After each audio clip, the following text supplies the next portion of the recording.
সুমন ভাইয়ের যদি কিছু হয় সারা বাংলাদেশের প্রত্যেক গ্রামে পাড়া মহল্লায় আন্দোলন শুরু হবে। একটি কুচক্র মহল ওনাকে হত্যা করার জন্য ষড়যন্ত্র চালিয়ে যাচ্ছে। আমার মনে হয় এই ধরনের মানুষ এই বাংলাদেশের জন্য অনেক প্রয়োজন। ব্যারিস্টার সুমন ভাইয়ের যদি কিছু হয়, আমরা যারা তরুণ প্রজন্ম আছি, আমরা কোনো সময় ঘরে বসে থাকবো না। সুমন ভাই বর্তমান যুব সমাজের আইডল। ব্যারিস্টার সুমন ভাই অত্যন্ত ভালো একটা মানুষ। যে চক্রটা ওনাকে হুমকি দিছে, এদেরকে আজকে দিনের মধ্যে আইনের আওতায় আনা হোক। উনি সারা বাংলাদেশের লক্ষ লক্ষ কোটি কোটি মানুষের হৃদয়ের স্পন্দন। যারা আপনারা ষড়যন্ত্র করতেছেন, আপনারা মনে রাখবেন, এক সুমনের গায়ে হাত দিলে, এক সুমনকে হুমকি দিলে এই বাংলাদেশের দুর্নীতি লুটপাটকারীদের জয় হতে দেওয়া যাবে না। আপনারা প্রস্তুত থাকবেন। সুমন ভাইয়ের যদি কিছু হয় সারা বাংলাদেশের প্রত্যেক গ্রামে পাড়া মহল্লায় আন্দোলন শুরু হবে। এই আন্দোলন শুরু হলে শেষ হবে না। আপনারা অপরাধ করবেন, আপনারা অপরাধী হবেন, দেশের টাকা লুট করবেন, আর আপনাকে চোর বলতে পারবেন না, আপনারা বিচার করা যাবে না।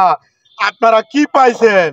মানুষ, যে দেশের মানুষ চিকিৎসার অভাবে মারা যাচ্ছে, খাদ্যের অভাবে মারা যাচ্ছে, প্রধানমন্ত্রী অক্লান্ত পরিশ্রম করে উনি চালিয়ে যাচ্ছে, আর উনার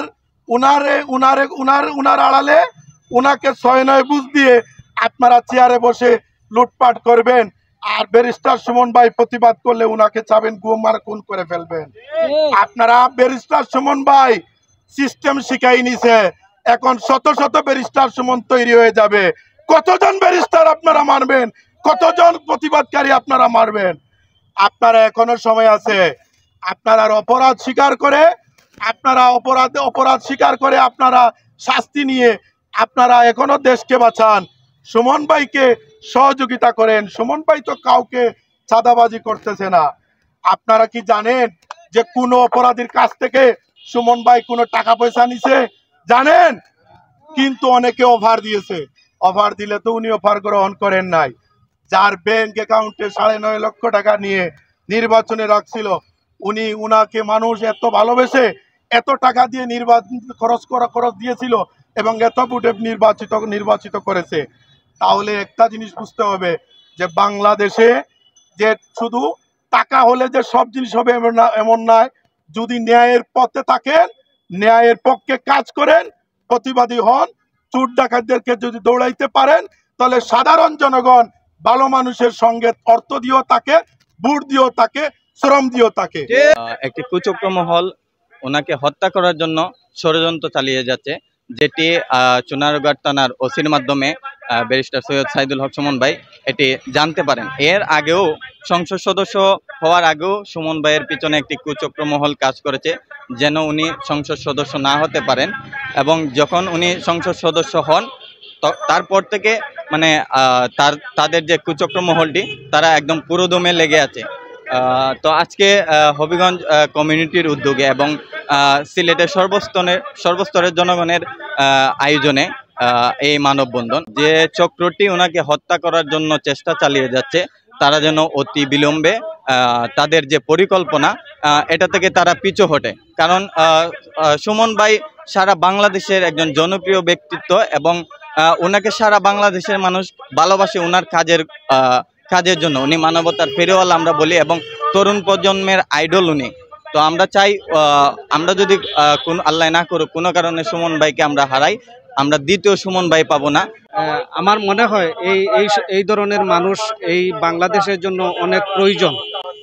এই বর্তমান সময়ে অনেক প্রয়োজন। কিসের জন্য প্রয়োজন? তিনি যেভাবে এই লুটেরাদের বিরুদ্ধে এবং আপনার এই যে বিভিন্ন ধরনের যে আপনার অনিয়ম উশৃঙ্খলা এই দেশে যে বিভিন্ন জায়গায় চলতেছে, এই বিভিন্ন দুর্নীতির বিরুদ্ধে যেভাবে সোচ্চার হয়ে কথা বলেন এবং আইন দিয়ে যে উনি বিভিন্নভাবে এটার প্রতিহত করার চেষ্টা করেন, এরকম মানুষ আসলে আমাদের বাংলাদেশের জন্য অনেক শুভনীয় ব্যাপার। আমি আশা করি এই ব্যারিস্টার সুমন ভাইকে যারা হত্যার হুমকি দিচ্ছে বা যারা বিভিন্নভাবে ওনাকে মারার প্রচেষ্টা করে যাচ্ছে, আমি প্রশাসন এবং বাংলাদেশ সরকারকে অনুরোধ করব, আপনারা এই ব্যারিস্টার সুমন ভাইকে সর্বোচ্চ আপনার নিরাপত্তা দেওয়ার জন্য বিনীত অনুরোধ জানাচ্ছি। এই জিনিসটা ষড়যন্ত্র করা হচ্ছে, তো আমরা এটাকে নিয়ে সামনে দিয়ে আর বড় বড় প্রতিবাদ বা আমরা রাস্তায় এই বিষয় নিয়ে নামবো। কেননা সুমন ভাই বর্তমান যুব সমাজের আইডল। উনি বর্তমান যে চুনারুঘাটের এমপি হিসাবে আছেন, থাকলেও বাংলাদেশের বর্তমান যে দুর্নীতি বা অন্যান্য সব কিছু নিয়ে উনি কথা বলেন।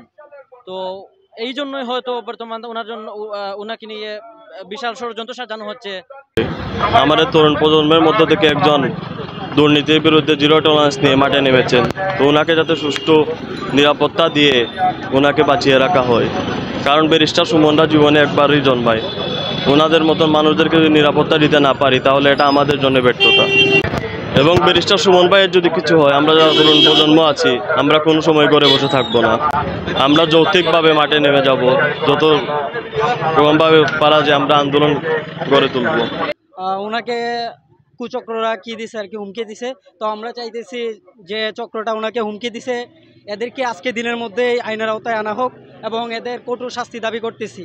আর ব্যারিস্টার সুমন ভাই অত্যন্ত ভালো লোক, আর ভালো লোকের পিছনে এমনিতেই শত্রু থাকে। উনি আমাদের জন্য লড়তেছে, আমরা ওনাদের জন্য লড়বো। ব্যারিস্টার সুমন ভাই অত্যন্ত ভালো একটা মানুষ, খেলার প্রতি এভরিথিং এর প্রতি ওনার আকর্ষণ আছে। তো এই দিকে ওদিকে তরুণ সমাজ কিন্তু শান্ত থাকবে না। তুমি যত বড় মাফিয়া হোক না কেন, তরুণ সমাজ এটা নিয়ে কাটাকাটি করবেই।